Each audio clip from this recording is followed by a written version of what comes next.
what do you know about how women are experiencing this? How are ladies feeling? They're feeling very, very excited. They're thrilled because uh, Iranians in occupied Iran, they don't see this as a war. They see this as liberation. So think about France during World War II when they were being liberated by the Allies, when they were under Nazi occupation.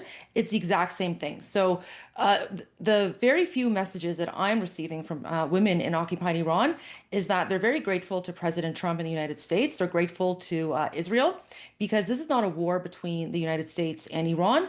This is a conflict between the United States and the Islamic regime, which has been occupying and brutally suppressing Iranian women for the last 47 years. Before they came to power, the first thing that the Ayatollah said was that the women of Iran were going to be free. In fact, he was quoted as saying that they were going to be more free than the women of France. Well, obviously, we now know how that playbook looks. It's making false promises and then coming into power and entrenching your tyranny. As soon as the regime was established, the first thing they did was codify mandatory hijab as law.